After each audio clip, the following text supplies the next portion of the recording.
Saudara dan saudari yang terkasih, Salam, selamat berjumpa dengan Renungan Harian Iona, Inspiration of New Apostolic. Damai sejahtera Tuhan Yesus menyertai kita.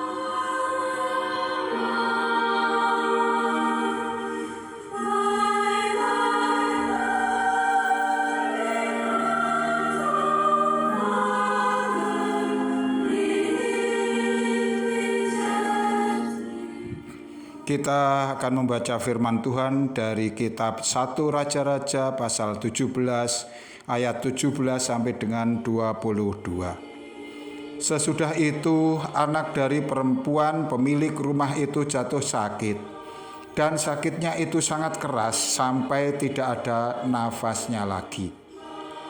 Kata perempuan itu kepada Elia, "Apakah maksudmu datang kemari, ya abdi Allah? Singgahkah engkau untuk mengingatkan kesalahanku dan untuk menyebabkan anakku mati?" Kata Elia kepadanya, "Berikanlah anakmu itu kepadaku." Elia mengambilnya dari pangkuan perempuan itu dan membawanya naik ke kamarnya di atas dan membaringkan anak itu di tempat tidurnya. Sesudah itu ia berseru kepada Tuhan, katanya, "Ya Tuhan Allahku, apakah engkau menimpakan kemalangan ini atas janda ini juga, yang menerimaku sebagai penumpang dengan membunuh anaknya?"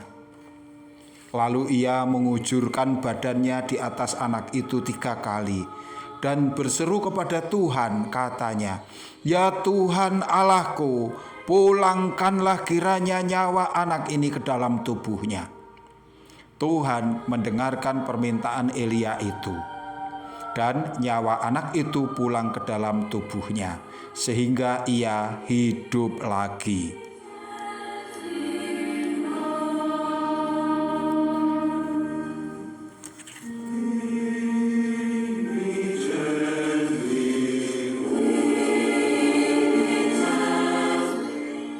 Saudara dan saudariku yang dikasihi Tuhan, dikisahkan dalam edisi renungan sebelumnya bagaimana Nabi Elia ditolong oleh Allah lepas dari ancaman Raja Ahab.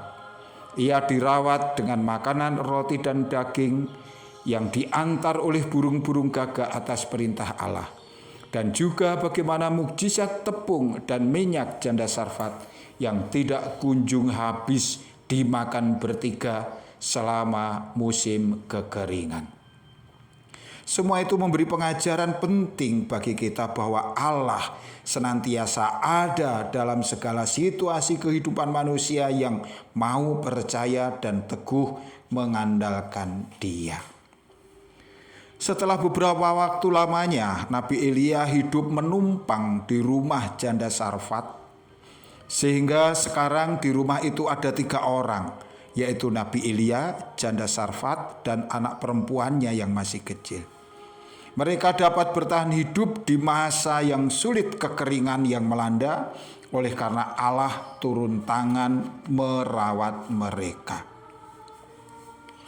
Namun tidak lama kemudian anak perempuan janda itu jatuh sakit. Sakitnya demikian serius dan bahkan akhirnya mati. Bisa dibayangkan betapa pedihnya hati perempuan itu. Anak satu-satunya yang menjadi kebanggaannya, yang menjadi harapannya untuk masa depan, kini tidak bernyawa lagi. Dalam situasi yang demikian, tentu janda itu bukan hanya sedih, bukan hanya berduka cita, tetapi bahkan ia kecewa kepada Tuhan. Berbagai perasaan berkecamuk di dalam hatinya.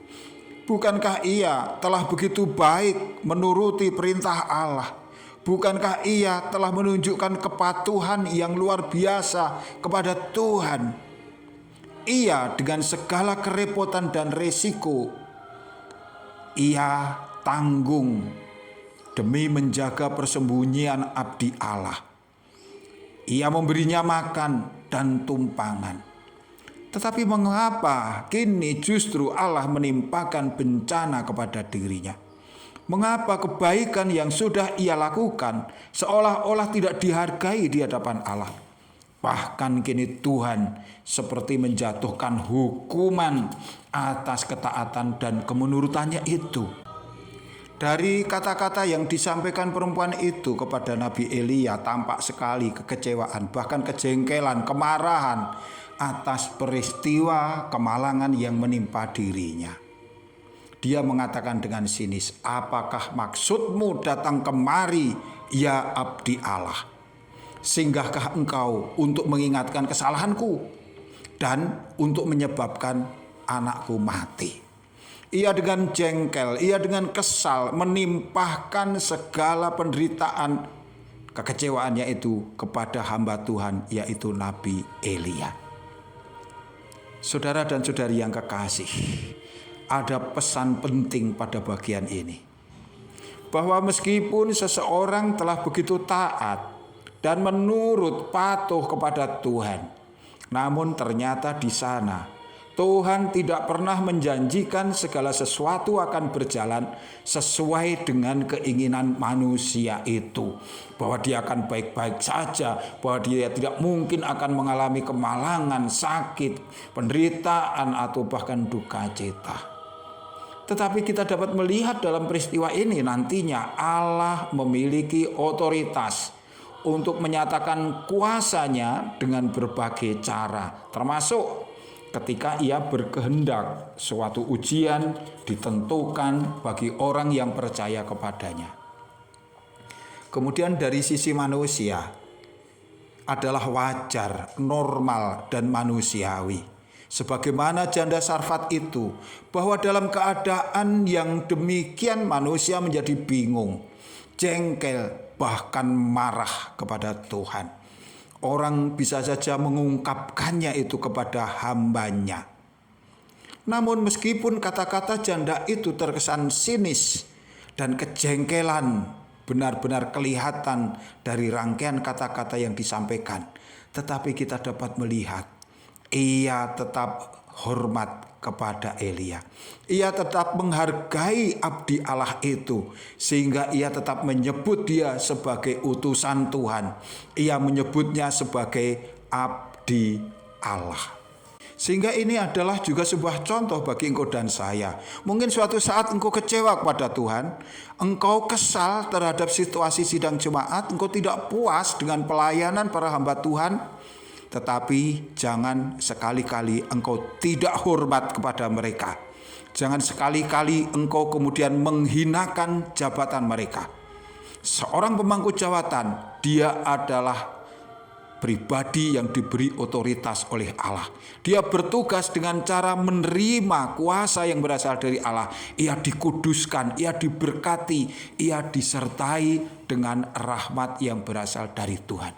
Sehingga apapun adanya, keadaannya, kita harus hormat kepada dia. Sebagaimana janda Sarfat ini, dia tetap menyebut Nabi Elia sebagai abdi Allah. Pengakuannya tidak berubah meskipun ia dilanda kejengkelan.